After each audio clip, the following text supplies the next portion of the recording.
안녕하세요. 세상 속의 제자도 이상준입니다. 이번 주간이 고난 주간이죠. 그래서 오늘은 십자가에 대해서 여러분과 나누어 보려고 합니다. 그런데 우리가 알고 있는 전통적인 시각에서 조금 벗어나서 새로운 관점으로 살펴보기를 원합니다. 제목에서도 알 수 있듯이 십자가는 목표가 아니라 과정이라는 것인데 이게 무슨 말인지 함께 살펴보기를 원합니다. 자, 그럼 바로 시작하도록 하겠습니다. 전통적으로는 십자가를 통한 사죄가 가장 중요한 사건이라고 여겨져 왔습니다.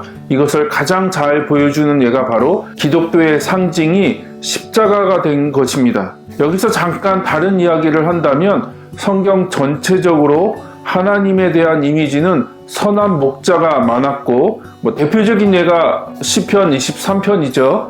초대교회에서는 물고기 그림을 많이 사용했습니다. 그 이유는 헬라어로 물고기가 익투스인데 그 글자들이 예수스, 크리스토스, 데오스, 휘오스, 소테르, 그러니까 예수 그리스도 하나님의 아들 구세주의 머리 글자만 모으면 익투스라는 단어가 되었기 때문입니다. 솔직히 초대교회가 십자가를 기독교와 교회의 상징으로 바로 사용하기엔 어려웠을 것입니다.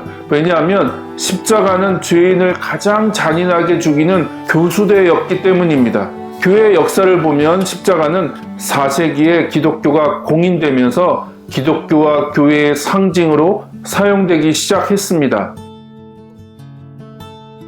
자, 다시 본론으로 돌아와서 신약 성경을 조금 더 깊이 살펴보면 우리가 놓치고 있는 것이 있다는 것을 발견하게 됩니다. 그것은 바로 예수님의 부활과 승천 이후에 일어난 성령 강림 사건입니다. 무슨 말이냐? 결론부터 먼저 이야기하자면 예수님이 이 땅에 오신 이유는 단지 우리 죄를 사하신 후에 우리를 저 하늘 너머의 좋은 곳, 우리는 그곳을 천국이라고 부르는데 그곳으로 우리를 데려가기 위함이라고 가르쳐 왔고 그렇게 믿었습니다. 그런데 성경을 자세히 연구해 보니 그 다음 더 중요한 것을 놓치고 있다는 것을 발견하게 되었습니다. 그것은 바로 성령 강림 혹은 성령의 내주하심입니다. 이것을 그림을 가지고 설명해 보겠습니다. 이 그림을 보시면 예수님의 공생의 사역이 있고 그리고 십자가의 죽으심 그리고 3일 만에 부활하심 그리고 승천하심으로 이어지게 됩니다.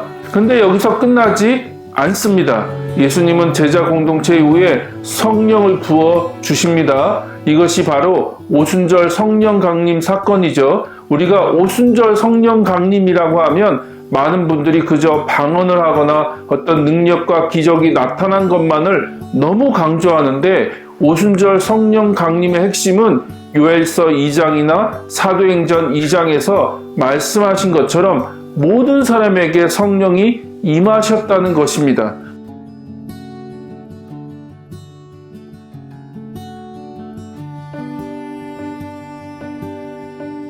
더불어 바벨탑 사건으로 언어를 흩으신 하나님이 이제 그 흩어진 언어로 땅끝까지 하나님이 행하신 큰 일들을 선포하게 하셨다는 것입니다.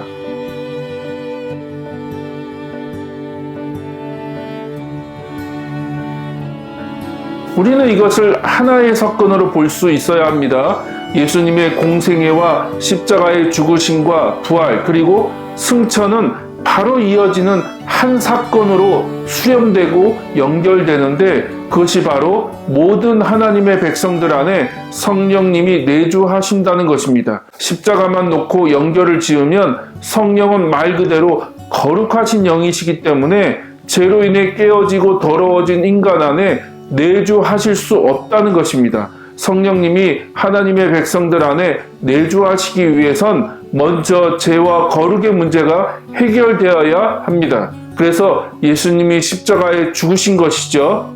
그런 차원에서 십자가는 목표가 아니라는 말입니다. 십자가 사건은 성령의 내주하심으로 이어져야 합니다. 그래야 십자가 사건의 진정한 의미와 가치를 이해할 수 있습니다. 이것을 가장 잘 보여주는 예가 로마서 1장에서 8장의 내용입니다. 아주 간단하게 살펴보면 1장에서 3장은 보편적인 죄의 지배에 대해서 말씀하고 있고 4장과 5장은 믿음으로 의롭게 된다는 것을 말씀하고 있으며 5장에서 7장은 죄의 종에서 벗어나 의의 종이 되었을 때 누리는 자유에 대해서 말씀하고 있으며 마지막 8장은 성령 안에서 누리는 영원한 생명에 대해서 말씀하고 있습니다.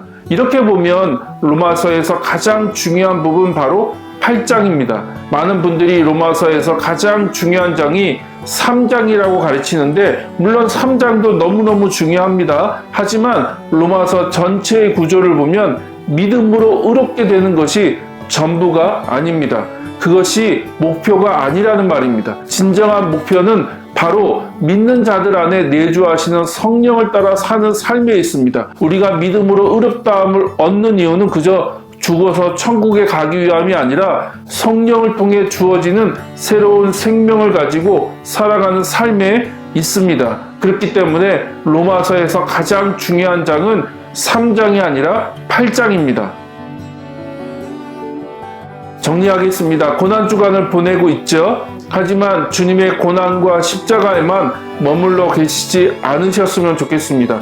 이미 2000년 전에 우리를 위해서 예수 메시아가 고난을 받으셨습니다. 우리 자신을 괴롭게 한다고 해서 예수님의 고난이 경감되거나 그것으로 우리가 더 좋아지는 것도 아닙니다. 우리는 십자가를 지나 더 나아가야 합니다. 바로 십자가의 속죄를 통해서 우리에게 허락하신 성령의 내주하심이 무엇인지 알고 그것을 더 깊이 누리는 것입니다.